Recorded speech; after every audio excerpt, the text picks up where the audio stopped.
नमस्कार मेरे प्यारे भाइयों, स्वागत है आपका मेरे YouTube channel horror story Hindi में। आज की कहानी बहुत ही डरावनी होने वाली है। रात का समय था, रांची की रात थी, अगस्त का महीना। हवा में नमी भरी थी और आसमान में घने बादल छाए हुए थे। हम दोनों, मैं और मनोज, अपने भारी भरकम ट्रक में बैठकर दिल्ली की ओर निकल पड़े थे। ट्रक कोयले से लबालब भरा हुआ था। गाड़ी का वजन इतना था कि एक्सीलेटर दबाने पर भी ट्रक भारी सांसों की तरह गरजता हुआ आगे बढ़ रहा था।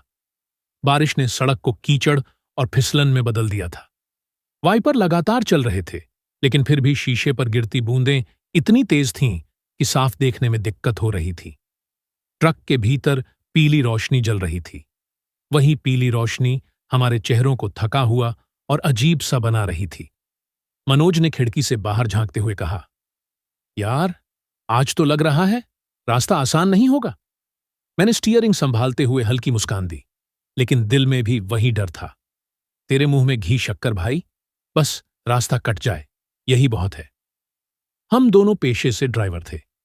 लंबे लंबे सफर करना हमारी जिंदगी का हिस्सा था, लेकिन इस रात की बात ही अलग थी।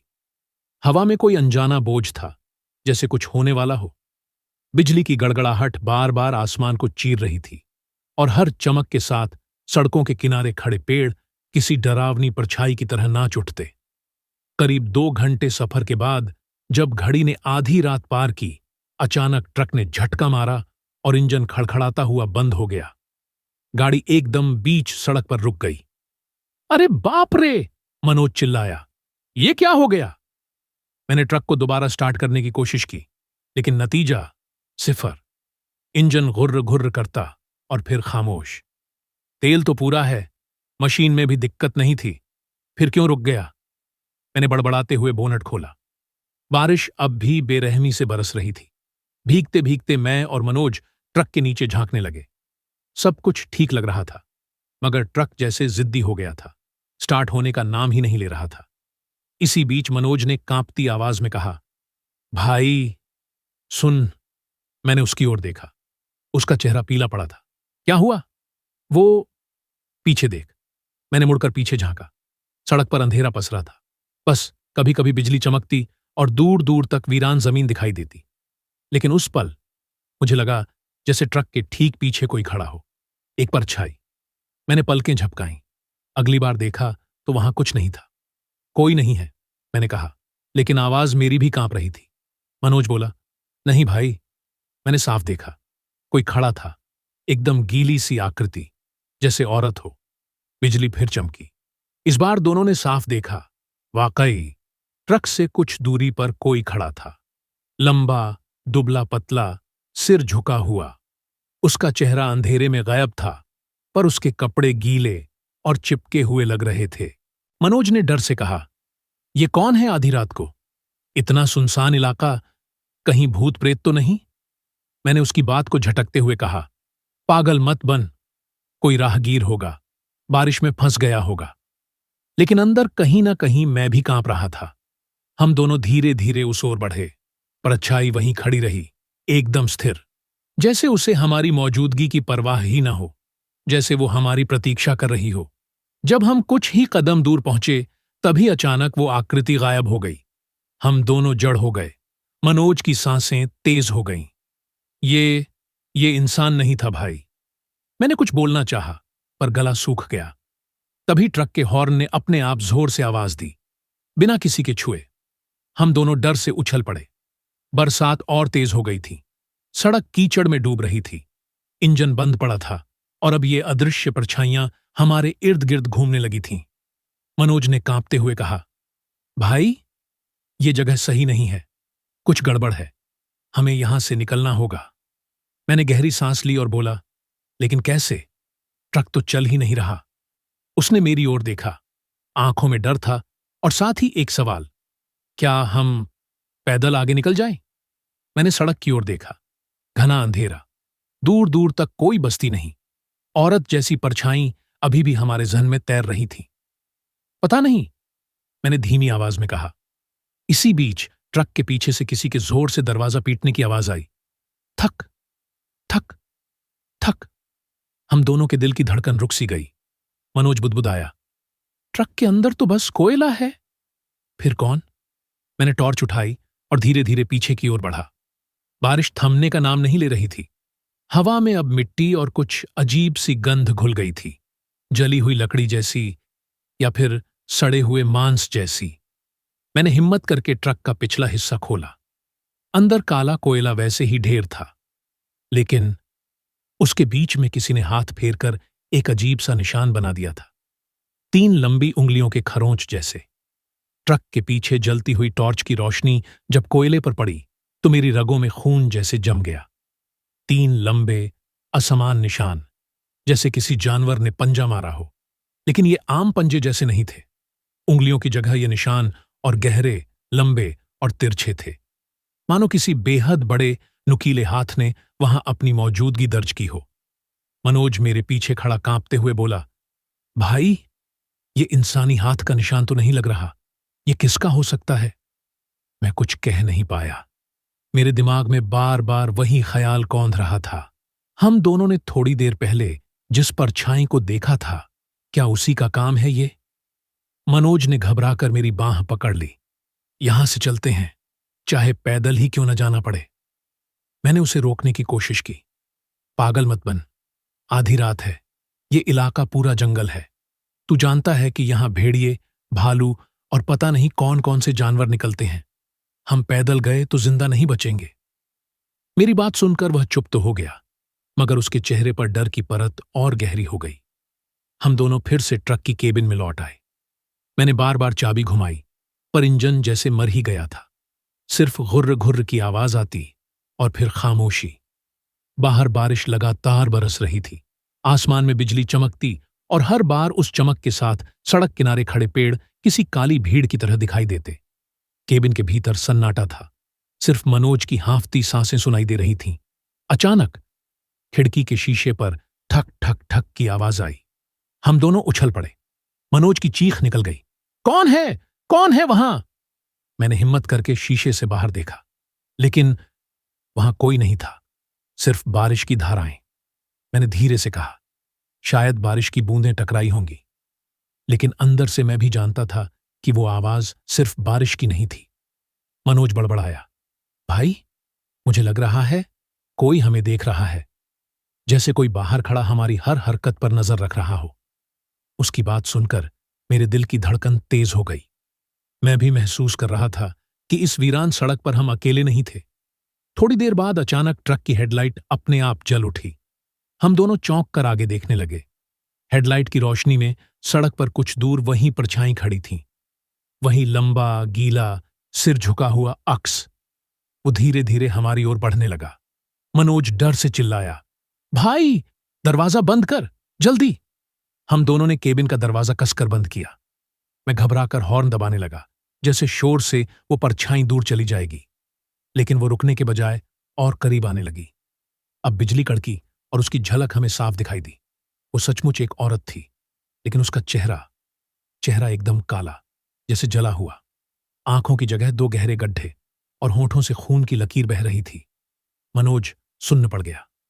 हे भगवान, ये क्या है? औरत हमारी हेडलाइट के सामने आकर खड़ी हो गई। उसके गीले बाल चेहरे पर चिपके हुए थे। उसने धीरे धीरे अपना सिर उठाया और सीधे हमारी ओर देखा। मैं कसम खाता हूं, उसकी आंखें नहीं थीं, लेकिन फिर भी हमें घूर रही थी। अचानक उसने अपनी उंगलियां हवा में उठाईं और हेडलाइट झपक कर बुझ गई। पूरी दुनिया अंधेरे में डूब गई। हम दोनों ने एक साथ चीख मारी। ट्रक के अंदर घुप अंधेरा था। बाहर बारिश और तूफान, और केबिन के दरवाजे पर किसी के नाखून रगड़ने की आवाज। किर किर किर। मनोज ने कांपते हुए मेरी ओर देखा। भाई, अगर ये औरत अंदर आ गई तो? मैंने गहरी सांस ली और जेब से भगवान की छोटी सी तस्वीर निकाली, जो हमेशा अपने साथ रखता था। डर मत, भगवान है हमारे साथ। लेकिन अंदर से मुझे भी यकीन नहीं था। फिर अचानक इंजन अपने आप स्टार्ट हो गया। हम दोनों ने एक दूसरे को अविश्वास से देखा। मैंने बिना देर किए एक्सीलेटर दबाया और ट्रक चीखता हुआ आगे बढ़ गया। हेडलाइट भी अपने आप जल उठी, लेकिन सड़क पर कोई नहीं था। वो औरत गायब हो चुकी थी। मनोज ने कांपती आवाज में कहा, भाई, हमें यहां से जल्दी निकलना होगा। ये जगह अपशगुन है। मैंने सिर हिलाया और ट्रक को तेजी से दौड़ाने लगा, लेकिन अंदर से जानता था ये कहानी यहीं खत्म नहीं होने वाली, क्योंकि जब मैंने रियर व्यू मिरर में देखा तो मुझे लगा कि ट्रक के कोयले वाले हिस्से में कोई बैठा हुआ है। ट्रक अंधेरे रास्तों पर आगे बढ़ रहा था। इंजन की घरघराहट और बाहर बारिश की बौछारें मिलकर एक अजीब सी धुन बना रही थीं, लेकिन मेरे कानों में वो धुन डरावनी लग रही थी। मनोज सीट से टिककर लगातार कांप रहा था। उसका चेहरा सफेद पड़ चुका था। उसने धीमे स्वर में कहा, भाई, तूने देखा था ना, रियर व्यू मिरर में पीछे कोई था। मैं चुप रहा। क्या कहता, क्योंकि मैंने भी देखा था। कोयले के ढेर पर एक धुंधली आकृति बैठी थी, जैसे कोई लिफ्ट लेकर हमारे साथ सफर कर रहा हो। मैंने उसकी ओर देखा और बोला, मनोज, हो सकता है वो हमें लगा हो। तू जानता है, थकान और डर इंसान की आंखों से खेलते हैं। मनोज झल्लाकर बोला, नहीं भाई, ये आंखों का धोखा नहीं है। मैं कसम खाता हूं, पीछे कोई था। गीले बाल, काले कपड़े, वही औरत। मेरे पास कोई जवाब नहीं था। हमारी बातचीत के बीच अचानक ट्रक का रेडियो अपने आप चालू हो गया। एकदम भयानक टूटी फूटी आवाजें गूंजने लगीं। तुम भाग नहीं सकते। मनोज ने तुरंत रेडियो बंद कर दिया, लेकिन अगले ही पल वो फिर चालू हो गया। इस बार किसी औरत की हंसी सुनाई दी। हा हा। हम दोनों के रोंगटे खड़े हो गए। मैंने गुस्से में हाथ मारकर रेडियो को पूरी तरह खींचकर अलग कर दिया। अब वो खामोश हो गया। मनोज घबराकर बोला, ये औरत हमारे पीछे क्यों पड़ी है? आखिर चाहती क्या है? मैंने गहरी सांस ली। शायद इस कोयले से जुड़ा कुछ है। इतना कहकर मैं खुद भी चौंक गया। ये विचार अचानक मेरे दिमाग में आया था, जैसे किसी ने मेरे भीतर फुसफुसाकर डाला हो। मनोज ने ताज्जुब से मुझे देखा। तुझे कैसे पता? मैंने जवाब नहीं दिया, क्योंकि मुझे खुद नहीं पता था। ट्रक अब जंगल के भीतर से गुजर रहा था। दोनों ओर ऊंचे ऊंचे पेड़, जिनकी शाखाएं आपस में उलझकर किसी विशाल जीव के हाथ जैसी लग रही थीं। बारिश थोड़ी धीमी हुई थी, मगर धुंध अब छाने लगी थी। मनोज ने कांपते हुए कहा, भाई, ये जगह बहुत अजीब लग रही है। रास्ता साफ क्यों नहीं दिख रहा? मैंने हेडलाइट तेज की। धुंध और घनी थी, लेकिन उसके बीच से मैंने देखा, सड़क के दोनों किनारों पर ढेर सारे लोग खड़े थे।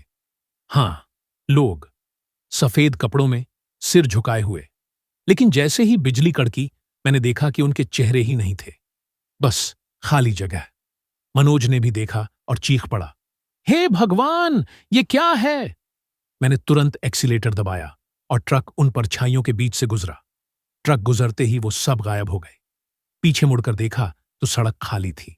अब मेरी समझ में आने लगा था, ये सिर्फ कोई भटकती आत्मा नहीं है, यहां कुछ और गहरा है। करीब आधा घंटा आगे जाने के बाद ट्रक अचानक खुद रुक गया। इंजन बंद। मैंने फिर कोशिश की, लेकिन कोई फायदा नहीं। मनोज चिल्लाया, अब फिर से वही मुसीबत। भाई, ये ट्रक अब श्मशान से भी ज्यादा डरावना लग रहा है। तभी ट्रक का पिछला दरवाजा खुद ब खुद खुल गया। किर्र! हम दोनों पीछे देखने लगे। कोयले के ढेर के बीच से धुआं उठने लगा, और उस धुएं के बीच वही औरत खड़ी थी। उसका चेहरा अब और साफ दिख रहा था। आंखें गड्ढों जैसी, मुंह फटा हुआ और गले में जंजीरें लटक रही थीं। उसके पैरों से पानी टपक रहा था, जैसे अभी अभी नदी से बाहर निकली हो। उसने हाथ उठाया और कोयले की ओर इशारा किया, और तभी कोयले के ढेर से किसी बच्चे की चीख सुनाई दी, बचाओ, बचाओ! मनोज डर से पागल हो गया। भाई, कोयले में बच्चा है, किसी ने जिंदा दफन कर दिया है। मैं भी सुन्न पड़ गया। क्या वाकई कोयले में कोई बच्चा दबा था, या ये भी वही औरत हमें डराने का खेल खेल रही थी? मैं कुछ सोच पाता, उससे पहले कोयले का ढेर खुद हिलने लगा। गाड़ी का पूरा पिछला हिस्सा कांप उठा। मनोज ने डर से मेरी बांह पकड़ ली। भाई, अब हम बचे नहीं। मैंने साहस जुटाकर कहा, नहीं, हमें सच्चाई जाननी होगी। ये औरत यूं ही हमारा पीछा नहीं कर रही। ये कोयला, ये ट्रक, कुछ तो राज है इसके पीछे। और तभी कोयले के बीच से एक छोटा सा हाथ बाहर निकला। कोयले के ढेर को हिलते डुलते देख मेरे पैरों तले जमीन खिसक गई। ढेर से बाहर निकला वो छोटा सा हाथ बिल्कुल इंसानी था, कमजोर, काला पड़ चुका और कांप रहा था। मनोज डर और हैरत से चिल्लाया, भाई, सचमुच बच्चा है, इसे बाहर निकालो वरना दम घुट जाएगा। मैं भी घबराया हुआ था, मगर मनोज की बात सुनकर खुद को संभाला। हम दोनों ट्रक से कूदकर पीछे पहुंचे और कोयला हटाने लगे। बारिश की वजह से कोयला गीला हो चुका था, हाथ काले हो गए, लेकिन हम हटाते रहे। कुछ ही देर में एक चेहरा बाहर निकला, करीब 10 से 11 साल का लड़का। चेहरा मिट्टी और कोयले की धूल से सना हुआ था, सांसें टूटी टूटी सी। उसकी आंखें लाल थीं, जैसे घंटों से रो रहा हो। मनोज ने उसे बाहों में उठाया और हाँफते हुए कहा, अरे बच्चा, ये यहां कैसे फंसा? कौन है तू? बच्चे के होंठ कांपे। उसने बहुत धीमी आवाज में कहा, मत छोड़ो मुझे, वो आ जाएगी। मैंने कांपते हुए पूछा, कौन आ जाएगी? बच्चे ने सिर्फ एक शब्द बोला, वो, और तुरंत बेहोश हो गया। मनोज ने उसे हिलाया, अरे जाग, जागो बेटा। लेकिन बच्चा बेहोश था। तभी ट्रक के पास वही औरत फिर दिखाई दी। इस बार उसकी आंखों के गड्ढों में लाल रोशनी चमक रही थी। उसकी हंसी गूंज उठी, हाँ, तुमने उसे निकाल लिया, अब तुम भी नहीं बचोगे। हम दोनों सन्न रह गए। मैंने तुरंत बच्चे को मनोज की गोद से लिया और केबिन में बिठाया। जल्दी बैठ, हमें निकलना होगा। मनोज भी भाग कर चढ़ गया। मैंने चाबी घुमाई। इस बार इंजन पहली कोशिश में ही गरज उठा। हम दोनों ने राहत की सांस ली, लेकिन औरत अब भी वहीं खड़ी थी। उसने हाथ उठाया, मानो हमें रोकना चाहती हो। मैंने एक्सीलेटर दबाया। ट्रक आगे बढ़ा और जैसे ही हेडलाइट उसकी ओर पड़ी, वो एक पल में धुएं की तरह गायब हो गई। कुछ किलोमीटर बाद सड़क थोड़ी साफ और खुली थी। बारिश भी धीरे धीरे रुकने लगी थी, लेकिन हमारे दिल की धड़कनें अब भी तेज थीं। मनोज ने थरथराते हाथों से बोला, भाई, ये सब क्या हो रहा है? बच्चा कोयले में क्यों दबा था? और वो औरत कौन है? मैं भी उलझन में था। पता नहीं, लेकिन मुझे लग रहा है इस ट्रक की खेप में कुछ गड़बड़ है। हम दोनों बच्चे को बार बार देखते। उसकी सांसें अब भी भारी थीं, लेकिन वो जीवित था। अचानक बच्चा नींद में बड़बड़ाने लगा, मत जलाओ, मत जलाओ, हम जिंदा हैं। मैं और मनोज ने एक दूसरे की ओर देखा।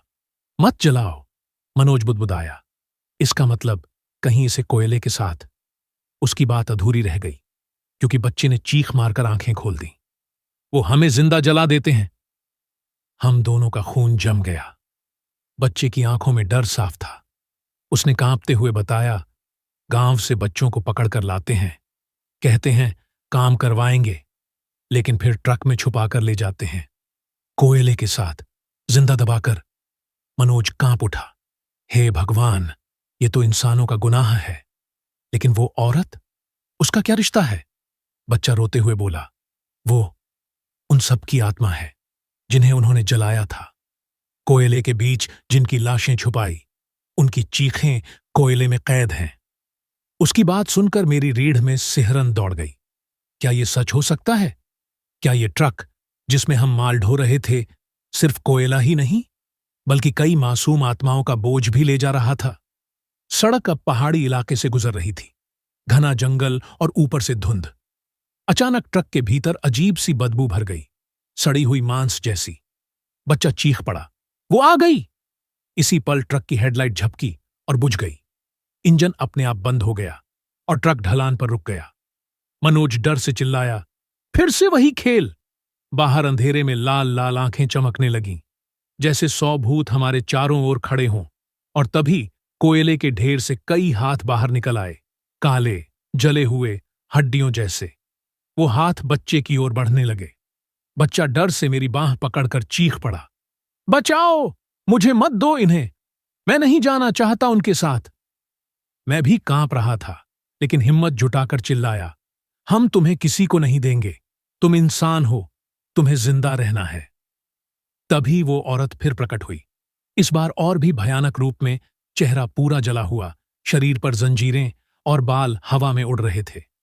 उसने कर्कश आवाज में कहा, ये बच्चा मेरा है, इसे मुझे सौंप दो, वरना तुम दोनों भी इसी कोयले में दफन हो जाओगे। मनोज कांपते हुए बोला, भाई, अब क्या करेंगे? मैंने होंठ भींच लिए। हम लड़ेंगे, चाहे आत्मा ही क्यों ना हो। ये बच्चा हमारे साथ सुरक्षित रहेगा। औरत की हंसी गूंज उठी। हाँ, इंसान, तुम सोचते हो मुझसे लड़ सकोगे? ये कोयला मेरी कैद है और तुम उसी में फंसे हो। उसके हाथ उठते ही ट्रक का पिछला हिस्सा फटने लगा। कोयला बिखर कर बाहर गिरने लगा। हर कोयले के टुकड़े से चीखें निकल रही थीं। मनोज ने कान बंद कर लिए। भाई, मैं ये आवाजें बर्दाश्त नहीं कर पा रहा। मैंने बच्चे को अपनी छाती से लगाया और आंखें बंद की। हे भगवान, तू ही हमारी रक्षा कर। तभी बच्चा अचानक कांपते हुए बोला, उसकी जंजीर तोड़ दो। मैंने चौंक कर उसकी ओर देखा। क्या? उसके गले की जंजीर? वही उसकी कैद है, वही उसका श्राप है। बच्चा फिर बेहोश हो गया। मैंने देखा, वाकई औरत के गले में लटकती जंजीरें किसी अजीब धातु की बनी थीं, जिनसे धुआं निकल रहा था। क्या यही उसकी शक्ति का राज्य था? ट्रक अंधेरे जंगल में ठहरा हुआ था। कोयले के ढेर से उठती चीखें रात को और भी भयानक बना रही थीं। मनोज अपनी सीट से चिपका कांप रहा था और बच्चा मेरी गोद में बेहोश पड़ा था। सामने वो औरत जलते चेहरे और लाल आंखों के साथ हमें घूर रही थी। उसकी जंजीरें हर हरकत के साथ खड़क रही थीं। उसने दहाड़कर कहा, उसे मुझे दे दो, वही मेरा है। मैंने कांपते होंठों से जवाब दिया, नहीं, तू चाहे जो कर ले, ये बच्चा तुझे नहीं मिलेगा। औरत ने अजीब हंसी हंसी। हा, मूर्ख, तुम क्या समझते हो? ये बच्चा मासूम है। ये भी उन्हीं में से है जिन्हें जिंदा जलाया गया था। इसकी आत्मा मुझे पुकार रही है। तुम इसे रोककर कुछ नहीं कर सकते। मनोज डर से चिल्लाया, भाई, वो सही कह रही है क्या? ये बच्चा मर चुका है? मैंने बच्चे के सीने पर हाथ रखकर धड़कन सुनी। नहीं, ये जिंदा है। औरत की आंखें और लाल हो गईं। अगर ये जिंदा है तो बचने नहीं पाएगा, क्योंकि मेरी जंजीरें उसे बांध चुकी हैं। उसने अपनी लंबी उंगलियों से जंजीर को छुआ। उसी पल बच्चा मेरी गोद में तड़पने लगा, जैसे उसका दम घुट रहा हो। मनोज घबराकर चीख पड़ा, भाई, कुछ करो, वरना यह बच्चा मर जाएगा। मुझे अचानक बच्चे के कहे शब्द याद आए, उसकी जंजीर तोड़ दो। क्या यही रास्ता था? मैंने सीट के नीचे रखी लोहे की बड़ी रॉड निकाली। ट्रक चलाते समय हमेशा रखता था, जरूरत पड़ने पर काम आती थी। मैं केबिन से कूदकर बाहर आया। बारिश फिर से तेज हो चुकी थी। बिजली आसमान को चीर रही थी और औरत मेरे सामने मंडरा रही थी। मैंने चिल्लाकर कहा, तेरी जंजीर ही तेरी ताकत है, आज इसे तोड़ दूंगा। वो गुर्राई और हवा में झटके से मेरे सामने आ गई। उसके चेहरे से खून टपक रहा था। मुझ पर हाथ डालने की हिम्मत मत करना, वरना यहीं दफन कर दूंगी। मैं कांप रहा था, मगर हिम्मत नहीं छोड़ी। रॉड उठाई और पूरी ताकत से उसकी जंजीर पर वार किया। ठीक, जंजीर से चिंगारियां निकलीं, लेकिन टूटी नहीं। औरत ने एक भयानक चीख मारी। हा! उसकी चीख से पेड़ हिलने लगे, कांच फटने लगे। मनोज ने डर से कान बंद कर लिए। मैंने फिर वार किया। ठना आंख! इस बार जंजीर थोड़ी दरार पड़ी। बच्चा अचानक होश में आया और चीख पड़ा, भाई, जोर से, तीसरी बार, तभी टूटेगी। मैंने पूरी जान लगाकर तीसरा वार किया। ट्रक खड़ा था, आसमान में बादल गरज रहे थे और जंगल की हवा में एक अजीब सी सड़ांत फैली थी। औरत के चीखने के बाद चारों तरफ सन्नाटा छा गया था। बच्चा अभी भी मेरी गोद में था, उसकी सांसें भारी थीं। मनोज लगातार डरा डरा सा मुझे देख रहा था। भाई, अभी तो हमने उसकी जंजीर तोड़ी थी, फिर भी वो हमें छोड़कर क्यों नहीं गई? मैंने गहरी सांस ली। मतलब, अभी उसका श्राप पूरा टूटा नहीं है। शायद ये जंजीर सिर्फ प्रतीक थी, असली जड़ कहीं और है। मनोज ने घबराकर पूछा, कहां? जैसे ही उसने ये सवाल किया, अचानक ट्रक का हॉर्न अपने आप बजने लगा। पौ पौ पौ। हम दोनों चौंके। हॉर्न के साथ साथ ट्रक का स्टीयरिंग अपने आप हिलने लगा, जैसे कोई अदृश्य ताकत उसे चला रही हो। ट्रक का इंजन गरजा और ट्रक ढलान से नीचे खुद ब खुद उतरने लगा।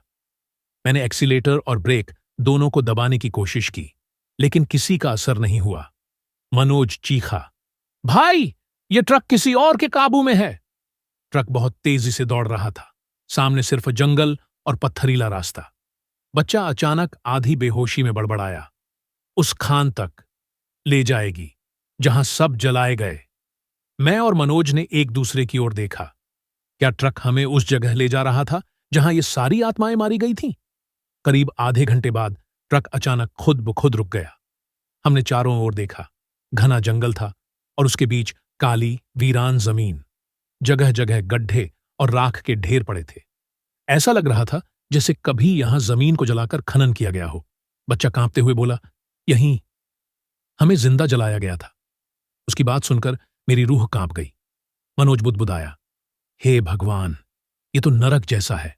और तभी राख के ढेर से एक एक कर सैकड़ों परछाइयां उठने लगीं। जले हुए शरीर, काले चेहरे, धुआं उगलते मुंह। उनकी आंखें खाली थीं, लेकिन उनमें जलते अंगारों जैसी लाल चमक थी। मनोज घबराकर मेरे पीछे खड़ा हो गया। भाई, ये सब आत्माएं हैं। मैंने कांपते हुए सिर हिलाया। हां, और ये सब बदला चाहती हैं। परछाइयों के बीच वही औरत फिर प्रकट हुई। इस बार उसका रूप और भी भयानक था। चेहरा अधजला, आंखें अंगार जैसी, और उसकी आवाज हर दिशा में गूंज रही थी। तुमने मेरी जंजीर तोड़ दी, लेकिन ये आत्माएं अब भी बंधी हैं। जब तक इनके गुनहगारों का खून नहीं बहेगा, तब तक श्राप नहीं टूटेगा। मनोज कांपते हुए बोला, गुनहगार? कौन? औरत ने सीधे हमारी ओर देखा। वो लोग जो इन मासूमों को कोयले की आड़ में जिंदा जलाते थे। वो व्यापारी, वो मालिक, जिनके लिए तुम ये माल लेकर जा रहे हो। मैं सन्न रह गया। मतलब, हम जिस कोयले को दिल्ली ले जा रहे थे, वो सिर्फ ईंधन नहीं था, वो मासूम आत्माओं की राख भी थी। मनोज गुस्से से कांपते हुए बोला, तो ये सब एक साजिश है। पैसे के लिए बच्चों को जिंदा जलाया जाता है और उनकी राख कोयले के साथ मिलाकर बेचा जाता है। औरत की आंखें चमकीं। हां, और जब तक उन गुनहगारों को सजा नहीं मिलती, हम चैन से नहीं रह सकते। मैंने कांपते हुए पूछा, लेकिन हम क्या कर सकते हैं? हम तो सिर्फ ड्राइवर हैं। उसने ठंडी हंसी हंसी। तुम्हें हमारा संदेश पहुंचाना होगा, इस सच को उजागर करना होगा। लेकिन याद रखो, अगर तुम डर गए तो तुम भी इन्हीं राखों में शामिल हो जाओगे। इतना कहकर औरत धुएं में बदलकर गायब हो गई। चारों तरफ फिर वही वीरानी छा गई। मनोज हांफते हुए बोला, भाई, अब क्या करेंगे? ये तो हमारी सोच से कहीं बड़ा है। मैंने बच्चा अपनी गोद में लिया। हम इस बच्चे को बचाएंगे, यही गवाही देगा, यही सच का सबूत है। मनोज ने सिर हिलाया। हां, लेकिन वो लोग हमें जिंदा नहीं छोड़ेंगे। मैंने दृढ़ आवाज में कहा, तो हमें मौत से भी लड़ना होगा। अब यह सफर सिर्फ दिल्ली का नहीं, ये इंसाफ का सफर है। हम दोनों बच्चे को लेकर फिर ट्रक में बैठे। इंजन अब अपने आप नहीं, बल्कि मेरी पकड़ में था। लेकिन जैसे ही हमने ट्रक स्टार्ट किया, दूर अंधेरे से आवाजें आईं, मत जाओ, मत जाओ। सैकड़ों आत्माओं की चीखें हवा में तैर रही थीं। मनोज ने कांपते हुए कहा, भाई, ये हमें रोकना चाहती हैं। मैंने दांत भींचकर जवाब दिया, नहीं, ये डराने के लिए चीख रही है। असली दुश्मन वो लोग हैं जो इस नरसंहार के पीछे हैं। ट्रक गरज उठा और हमने स्टीयरिंग मोड़ा। अब हमारा सफर दिल्ली की ओर नहीं, बल्कि सच और इंसाफ की ओर था। सुबह की पहली किरण फूट चुकी थी। बारिश थम गई थी, लेकिन सड़क पर हर जगह पानी जमा था। ट्रक की हेडलाइट्स बंद हो चुकी थीं और हम धीरे धीरे दिल्ली की ओर बढ़ रहे थे। बच्चा अब भी हमारे साथ था, मगर बेहद कमजोर। उसका चेहरा पीला पड़ चुका था। कभी कभी होश में आता और धीरे से बड़बड़ाता, उन्हें सजा दो, हमें बचाओ। मनोज बार बार पीछे मुड़कर देखता। भाई, अब पीछे जंगल और आत्माएं नहीं दिख रही हैं। लगता है हम सही दिशा में जा रहे हैं। मैंने गहरी सांस ली।